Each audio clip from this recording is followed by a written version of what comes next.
여러분 안녕하십니까? 뉴스데스크 강원입니다. 동해안 신가평 송전선로 건설 사업이 계속 시끄럽습니다.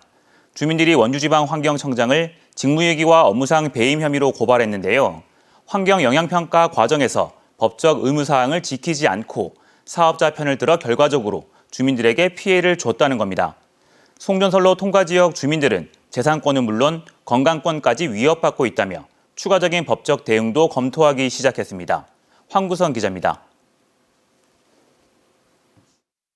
횡성과 영월, 평창과 홍천을 비롯한 강원, 경기, 경북 등 3개 도 10개 시군을 지나는 230km 규모 송전선로 건설 사업.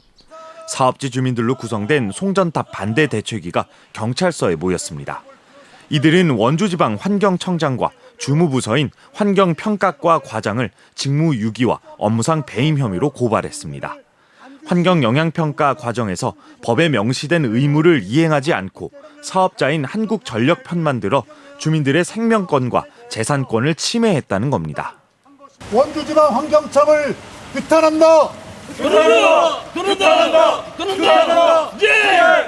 환경청이 환경영향평가법과 관련 규정에서 의무적으로 해야 할 현지 조사를 하지 않았고 중대한 환경 영향이 우려되는 집단 민원 발생 사안이나 송전선로 건설 사업은 면밀한 검토를 하게 돼 있지만 이 역시 하지 않았다는 게 대책위 판단입니다.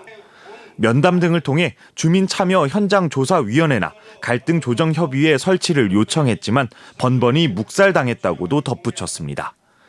한전이 산사태 위험 지역이나 경사도 30도 이상인 곳에 철탑을 세우려고 산사태 관련 사항을 누락시켰는데 환경청이 제대로 짚어내지 못했다고 꼬집었습니다. 중점 평가 사업일 때는 현지에 대한 공동조사를 해당 지역 주민과 민간단체가 함께하게 되어져 있습니다. 이러한 부분들이 원주지방환경청 자의적이고 임의적인 판단에 의해서 진행하지 않았습니다. 통상 공개되는 환경영향평가서도 한전의 요구로 비공개 처리해 주민들의 알 권리가 침해당했다는 지적도 나옵니다. 원주지방환경청은 형사 고발된 만큼 대책위 주장이 사실인지 일일이 확인해주기 어렵다는 입장입니다. 이게 지금 고발까지 좀 된 건인데 제가 그냥 말씀드리기는 좀 그렇고 당연히 좀 내부 보고도 못 드렸죠. 환경영향평가가 끝난 동부 구간에 이어 추석 연휴 직후엔 한전이 서부 구간 환경평가서를 제출할 것으로 알려졌습니다. 대책위는 같은 상황이 반복되면 추가 고발이 불가피하다는 입장입니다. 현행 환경영향평가법은 사업자나 용역업체 처벌 조항은 있지만 공무원 처벌 조항은 없습니다. 대책위는 국책사업이란 이름으로 국민의 기본권이 침해되고 있는 만큼 헌법 소원도 검토하고 있습니다. MBC 뉴스 황구선입니다. 최근 태백 지역이 스포츠재단 설립 갈등에다 주민 소환 투표 청구까지 겹치며 혼란을 겪고 있습니다. 태백시 체육회의 반발이 고조되고 있는 가운데 주민 소환제 찬반 의견마저 거세지며 시민들이 사분오열하고 있습니다. 김형호 기자가 보도합니다. 추석 연휴가 시작되던 지난달 28일 태백 지역 곳곳에 이상호 태백시장의 일방적인 체육 행정을 비판하는 현수막이 걸렸습니다.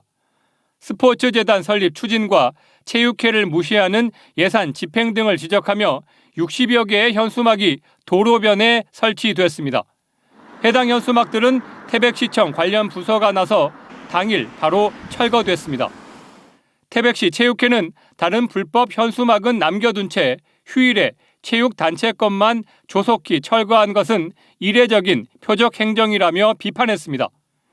이에 반해 태백시 측은 추석 연휴를 앞두고 무질서한 현수막이 명절 분위기를 해칠 수 있어 다른 불법 현수막까지 모두 70여 장을 철거했다고 밝혔습니다. 민원이 상당히 많이 있었어요. 전화가 아주 거부할 정도로. 그리고 저희들 나와서 봤을 때 좀 너무하다 싶은 그런 내용들이 있었고. 스포츠재단 설립 추진에 따른 태백시와 체육회의 갈등은 태백시장 주민소환 투표 청구의 이유이기도 합니다. 주민소환 투표 청구 사유는 공직자윤리법 위반과 불필요한 예산 낭비, 시민과 소통 부재 등 여러 가지가 명시됐는데 태백시청 시민 게시판에는 찬반 의견이 대립하고 있습니다. 석탄공사 폐광으로 지역 소멸 가속화가 우려되는 상황에서 유명 셰프를 모셔 태백시를 살리겠다는 단체는 지자체장이 필요하다며 주민 소환을 반대한다는 공식 입장을 냈습니다. 그런 분란들이 지금 뭉쳐야 하는 상황에 어떻게 보면 뭐 명분도 부족하고 또 누굴 적임자가 있는 것도 아니고 당장 시장님이 필요한데 그래서 제가 이제 이 반대 성명을 내게 된 겁니다. 한편 태백시장 주민 소환 투표 추진단은 오는 10일부터 주민 서명 운동에 돌입하겠다고 밝혀 지역 혼란은 상당 기간 계속될 전망입니다. MBC 뉴스 김영호입니다. 삼척에서 너울성 파도에 휩쓸린 실종자가 발생해 해경이 수색하고 있습니다.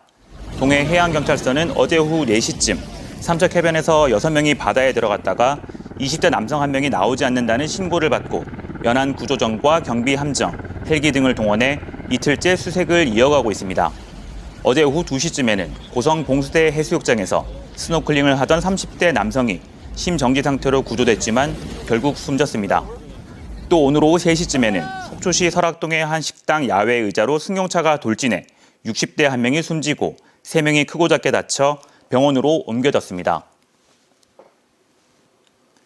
오늘 막을 내린 제19회 항저우 아시아 경기대회에서 강원도 선수들이 금메달 7개와 은메달 5개, 동메달 9개를 획득하는 등 선전했습니다.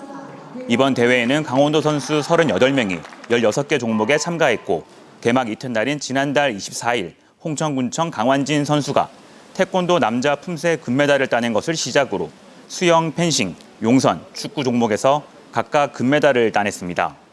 특히 수영 남자 자유형 800m에 출전한 김우민 선수는 7분 46초 03으로 터치패드를 찍으면서 아시아 신기록을 세웠고 황선우, 양재훈 선수와 함께 출전한 개영 800m에서도 아시아 신기록을 썼습니다.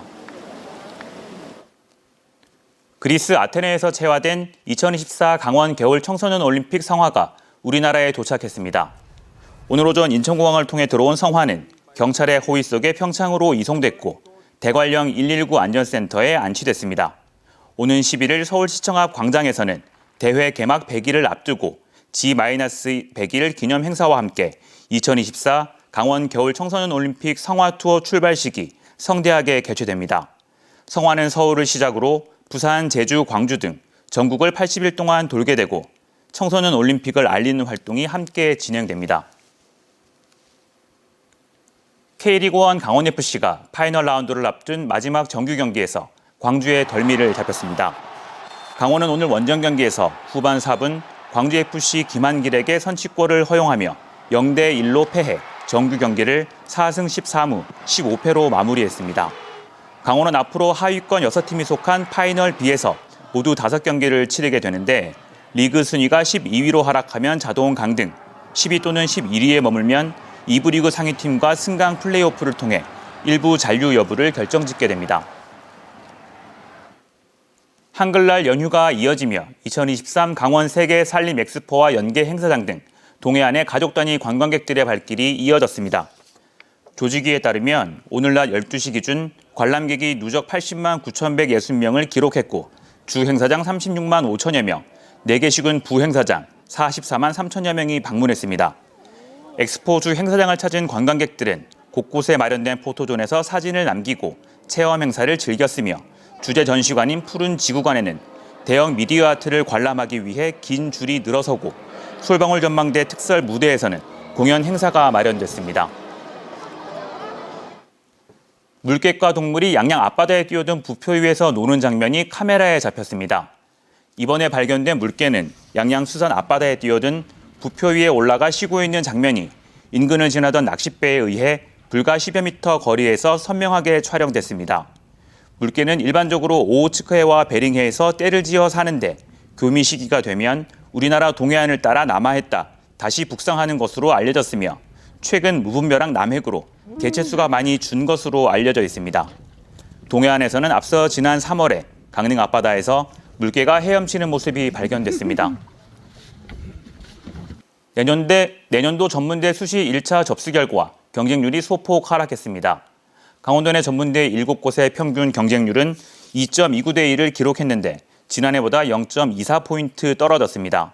한림성심대는 지난해보다 0.46포인트 떨어진 3.04대 1을 기록했지만 도내 대학 가운데 가장 경쟁률이 높았습니다. 송곡대는 경쟁률이 1.4포인트 넘게 떨어져 2.32대 1을 기록했습니다. 태백에 위치한 강원 관광대는 올해부터 신입생 모집을 중단했습니다. 강릉 사근진 해변부터 순굿 해변과 사천 해변 인근 건축물 철거가 속도를 내고 있습니다.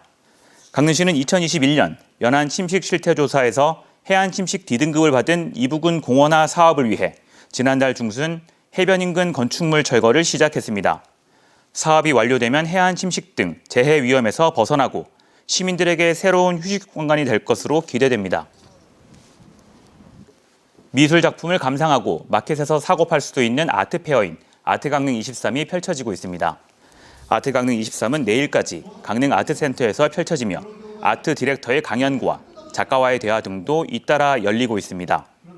강릉미술협회가 주관하는 이번 행사에는 23명의 작가가 참여해 유화, 아크릴화, 조각미술, 설치미술 등 다채로운 작품을 선보입니다. 오스트리아 작가 크리스토프 란스마이어가 제12회 박경리 문학상 수상자로 선정됐습니다. 란스마이어는 역사적 소재를 현대적 관심사와 연결지으며 새로운 상상의 지평을 여는 작품 세계를 구축해왔다는 평가를 받고 있습니다. 박경리 문학상은 토지, 김약국의 딸들 등을 쓴 소설가 박경리 선생의 문학 정신을 기려 2011년에 제정했으며 전 세계 소설가를 대상으로 만들어진 한국 최초의 세계 작가상입니다. 뉴스를 마칩니다. 고맙습니다.